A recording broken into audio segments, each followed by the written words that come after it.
Seorang pemuda pengangguran nampaknya iri kepada tetangga di depan rumahnya yang nampak kaya, jadi pengusaha maju. Bekerja sebagai guru honorer, juga suaminya adalah orang kaya bekerja di pertambangan. Pemuda ini nampak iri hingga akhirnya ingin harta dengan cara menghabisi tetangga sendiri. Kisah nyata yang aku ceritakan kali ini terjadi di kota Ciamis kepada seorang wanita yang nampak tinggal sendirian di rumahnya. Seorang wanita bernama Rina Suharyani berusia 46 tahun. Ibu Rina ini dikenal sebagai wanita yang cukup baik di lingkungannya. Sudah menikah dan punya 2 orang anak. Ibu Rina tinggal di Ciamis namun ternyata tinggal sendirian. Mengingat karena pekerjaan, suaminya kerja di luar kota, kerja di Papua. Sementara kedua anaknya sudah kuliah, yang satu kuliah di luar kota dan yang satu memilih tinggal di pesantren. Sebenarnya untuk Ibu Rina sendiri tak pernah masalah dirinya tinggal sendirian, mengingat Ibu Rina bekerja sebagai guru honorer dan saat dirinya pulang punya pekerjaan lain. Dulu Ibu Rina sendiri memulai usaha kecil-kecilan menjadi penjual keripik pisang, bahkan dirinya suka membawa ke kantor dan menitipkannya ke toko-toko. Hingga akhirnya pabrik keripik rumahan punya Ibu Rina ini pun nampaknya laku di pasaran, membuat Ibu Rina punya banyak pegawai. Ibu Rina mempekerjakan banyak tetangga, para pegawainya juga banyak yang kerabat bekerja di rumah Ibu Rina saat Ibu Rina mengajar. Hingga dampak jelas perekonomian Ibu Rina memang baik-baik saja, bahkan Bu Rina disebutkan orang kaya di lingkungannya.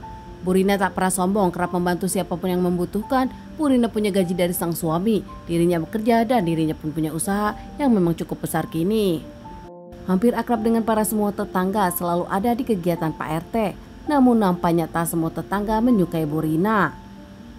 Tanpa disadari nampaknya sudah lama salah satu tetangga iri kepada Bu Rina dan mengintai Bu Rina. Seorang pemuda bernama Wawan tinggal tak jauh dari rumah Bu Rina, hanya terhalang 3 rumah tetangga lainnya. Wawan sendiri tinggal bersama kakek neneknya, usai Wawan ditinggalkan orang tuanya. Wawan sendiri dikenal sebagai lelaki yang cukup bermasalah di lingkungannya, pengangguran, meskipun dirinya pendiam namun tetap beberapa kali Wawan pun terlibat masalah di lingkungan para tetangga. Wawan sering melamar kerja namun ternyata belum ada kerjaan yang menerima dirinya. Tak ada pekerjaan, Wawan pun kerap masih disokong nenek kakeknya yang sudah tua namun tetap masih bekerja. Hingga akhirnya Wawan pun tergoda untuk datang ke rumah Ibu Rina untuk mengambil harta benda Bu Rina. Saat itu subuh menjelang pagi, Wawan masuk ke rumah Bu Rina dengan berniat mencuri saat itu. Wawan pun yakin Bu Rina nampaknya selalu pergi subuh ke kantornya. Namun ternyata saat itu Bu Rina masih ada di rumah. Bu Rina yang memergoki Wawan saat itu kaget melihat ternyata yang datang diam-diam adalah Wawan, tetangganya sendiri. Wawan sendiri juga nampak panik melihat Bu Rina memergokinya. Hingga Wawan pun langsung mengambil tindakan, membekap dan membenturkan Ibu Rina beberapa kali. Bahkan saat itu Bu Rina pun mencoba melawan namun tak bisa. Wawan yang tak menyerah menyakiti Bu Rina hingga akhirnya Bu Rina pun tak bernyawa lagi. Usai melakukan aksinya, Wawan pun langsung ke kamar Ibu Rina, membawa uang 14 juta, logam mulia 12 gram, dan tak hanya itu, Wawan pun mengambil beberapa handphone. Nampak belum puas mencari apa yang diinginkan, Wawan pun ke kamar lain mencari yang lainnya. Namun nampaknya saat Wawan di kamar lain, tak lama 4 pegawai dari Bu Rina datang ke rumah Bu Rina. Namun tak seperti biasa, pintu masih tertutup dan nampak sepi. Bahkan para pegawai pun mencoba membuka pintu namun terkunci. Merasa ada yang mencurigakan, para pegawai Bu Rina pun langsung lapor Pak RT dan tak lama mendobrak pintu.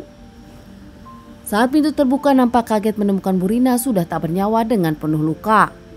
Namun di sana para pegawai pun tak mengerti hingga merasa ada orang yang masih ada di dalam, padahal Bu Rina tinggal sendirian di rumah. Hingga setelah dicari dan diselidiki ternyata benar saja ada seorang laki-laki yang sedang bersembunyi di kamar lain.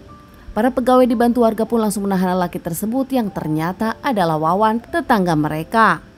Wawan langsung diamankan pihak kepolisian yang datang usai mendapat laporan. Wawan diamankan pihak yang berwajib. Di kantor polisi Wawan mengungkapkan kalau dirinya memang berniat merampok rumah Bu Rina. Namun tak ada sedikit pun mengaku dirinya berniat menghabisi Bu Rina. Di awal Wawan yakin kalau Bu Rina akan pergi kantor, namun ternyata Bu Rina hari itu akan pergi kantor siang. Sehingga saat Wawan datang, Wawan pun terpergok. Jasad Bu Rina pun langsung dibawa ke rumah sakit untuk dilakukan otopsi. Hasil otopsi mengungkapkan Bu Rina mendapatkan banyak tikaman dan penganiayaan.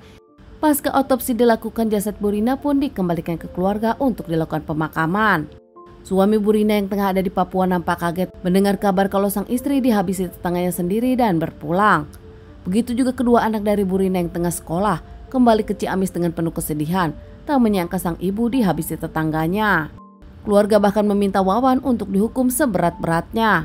Kakek dengan nenek Wawan pun tak bisa berbuat apa-apa mengingat sang cucu memang bersalah. Wawan diamankan terkait permasalahan ini, menjalani beberapa kali persidangan hingga akhirnya Wawan pun mendapatkan vonis 12 tahun penjara. Wawan mengaku dirinya menyesal sudah merampok namun tak mendapatkan hasil, apalagi kini dirinya menghabisi wanita yang dikenal baik di lingkungannya. Meminta maaf kepada keluarga Bu Rina namun nampaknya semua percuma. Semua sudah terjadi dan Bu Rina tak bisa kembali lagi.